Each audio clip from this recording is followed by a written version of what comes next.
আসসালামু আলাইকুম everyone, welcome back to my channel parts of my life. আপনারা সবাই কেমন আছেন? আশা করতেছি আল্লাহর রহমতে সবাই ভালো আছেন, যে যেখানেই আছেন। তো ইনশাল্লাহ আমরাও ভালো আছি, আলহামদুলিল্লাহ। আল্লাহ এখন আমাদেরকে ভালো রেখেছে। তো আজকে আমি চলে এসেছি আর একটা নতুন রেসিপি নিয়ে, সেটা হচ্ছে সুজির পিঠা। হয়তোবা এটা অনেকেই জানেন, আবার অনেকে জানেন না। তো এটা আমি তৈরি করেছি ফার্স্ট টাইম। আমি এর আগে কখনো সুজির পিঠা খাইনি, তো আমি নতুন বানিয়েছি। তবে এত মজা লেগেছে, আমার মনে হচ্ছে আরও বানাতে হবে, কারণ এটা আমার কাছে খুবই ভালো লেগেছে। আশা করতেছি আমার রেসিপিটা আপনাদের কাছেও ভালো লাগবে।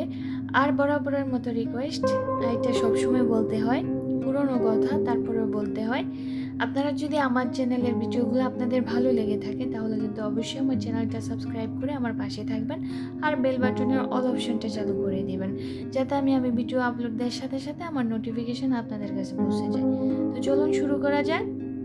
তো এর জন্য আমি নিচ্ছি একটা ডিম, আর সাথে অল্প লবণ পরিমাণ অনুসারে নেবেন।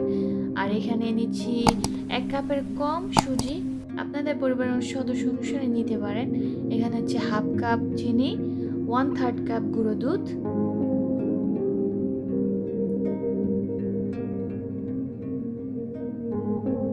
এখন আমি এই উপাদানগুলো আস্তে আস্তে সাথে মিশিয়ে নেব।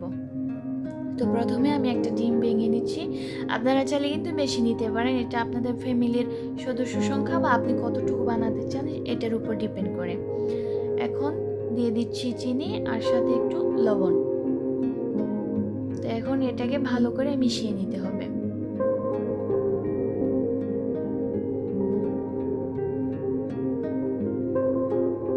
ভালো করে মিশিয়ে নিচ্ছি। এখন দেখতে পাচ্ছেন ভালো করে মেশানো হয়ে গেছে। তো এখন আমি এর মধ্যে অন্য উপকরণ, যেমন সুজি দেব।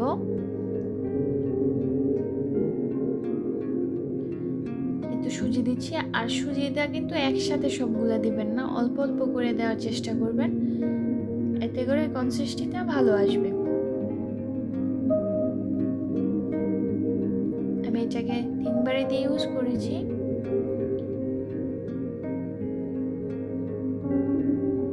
যখন সুজিটা মেশানো হয়ে যাবে,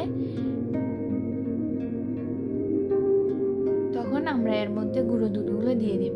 আপনারা দেখতে পাচ্ছেন আমি কিন্তু 3 বারে ইউজ করেছি সুজিটা। এরকম আস্তে আস্তে করে অল্প অল্প করে দিয়ে তারপর মেশাবেন। এখন আমার এই সুজিটা মেশানো হয়ে গেছে, এখন গুঁড়ো দুধ দিয়ে দিচ্ছি। গুঁড়ো দুধটাও মিশিয়ে নিচ্ছি। গুঁড়ো দুধটা দিলে এই পিঠার স্বাদটা অনেক বেড়ে যায়, দ্বিগুণ হয়ে যায়। তো চেষ্টা করবেন গুঁড়ো দুধটা দেওয়ার জন্য। এখন আমি এটাকে হাতে করে নিচ্ছি, একটু মুথে নিচ্ছি। এখন এটাকে একটু ডো তৈরি করবো। এই তো হয়ে গেছে আমারটা, বেশি মোথার প্রয়োজন পড়ে না। তো এখন এইটাকে আমি একটু ঢেকে দেব আর রেস্টে রেখে দেব 10 মিনিটের জন্য। তো 10 মিনিট পরে আবার চলে আসলাম।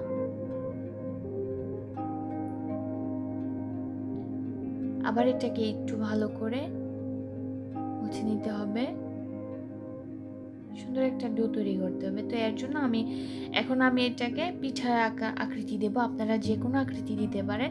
তো এর জন্য প্রথমে হাতে একটু তেল মেখে নিতে হবে, এতে করে কি হাতে একটু আঠা লাগবে না, তো পিঠাটা সুন্দর হবে। তো দেখতে পাচ্ছেন আমি গোল করে নিয়েছি, আপনারা চাইলে যে কোনো আকৃতির করে নিতে পারেন। এই তো আমার সবগুলো পিঠা হয়ে গেছে। এখন আমি একটা ফ্রাই প্যানে তেল দিয়ে দিচ্ছি। তেলটা যখন গরম হবে, পুরো গরম থাকা যাবে না, হালকা যখন গরম হবে কিছুটা, তখন আমি পিঠাগুলো আস্তে করে দিয়ে দিব। খুবই সাবধানে দিতে হবে, কারণ এটা গুলাটা অনেক নরম থাকে, তো এর জন্য খুবই সাবধানে দিয়ে তারপরে ভাজতে হবে।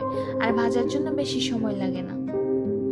এই তো আমি এটা দিয়ে উঠাতে গিয়েছিলাম, কিন্তু এটা ভেঙে গেছে। তো এরকম করতে হবে। আমি 2টা চামচ নিয়ে নিয়েছি, 1 চামচ দিয়ে উপর দিয়ে ঢেলে অন্যদিকে করে তারপরে উল্টিয়ে দিয়েছি, কারণ পিঠাটা খুবই নরম থাকে, তাই আলতো হাতে এটাকে করতে হবে, উল্টিয়ে দিতে হবে।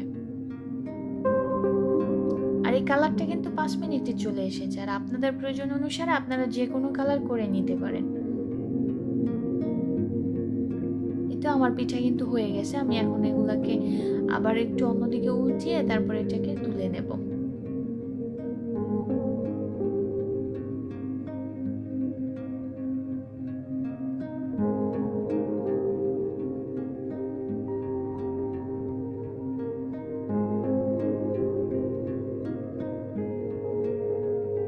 পিঠাটা কিন্তু অনেক কুরকুরে হয়েছিল, আর এটা একটু ঠান্ডা হওয়ার পর আরো বেশি কুরকুরে লাগে। তো আমার কাছে খুবই মজা লেগেছে।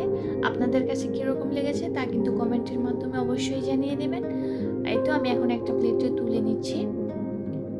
আমার পিঠা কিন্তু কমপ্লিটলিভাবে হয়ে গেছে। আমি বাকিগুলো ভেজে নিয়েছিলাম। তো আশা করতেছি আমার রেসিপিটা আপনাদের কাছে অনেক ভালো লেগেছে। যদি ভালো লেগে থাকে তাহলে অবশ্যই সুন্দর একটা কমেন্ট করবেন, আর লাইক দিতে ভুলবেন না। আর আমার চ্যানেলটা সাবস্ক্রাইব করতে কিন্তু কখনোই ভুলবেন না। দেখুন আমি একটা খেয়ে দেখাচ্ছি, আবার ভেঙেও দেখাচ্ছি আপনাদেরকে কতটা কুরকুরে হয়েছে। সত্যিকার অর্থে খুবই ভালো লেগেছে। যদি আপনারা খেয়ে থাকেন তাহলে তো বুঝতেই পারবেন এর মজাটা কীরকম, আর স্বাদটা কীরকম। আর যদি না খেয়ে থাকেন আজকে কিন্তু বাসায় তৈরি করবেন, কারণ পিঠাটা খুবই ভালো। আপনাদের সবাইকে অসংখ্য ধন্যবাদ আমার পুরো ভিডিও জুড়ে আমার সাথে থাকার জন্য, আর আমাকে এভাবে সাপোর্ট করার জন্য, কারণ আপনাদের সাপোর্ট ছাড়া আমি সামনে এগোতে পারবো না। তো এর জন্য অসংখ্য ধন্যবাদ। আর আজকের মতো এখানেই বিদায় নিতেছি। আল্লাহ হাফেজ, সবাই ভালো থাকবেন। আসসালামু আলাইকুম।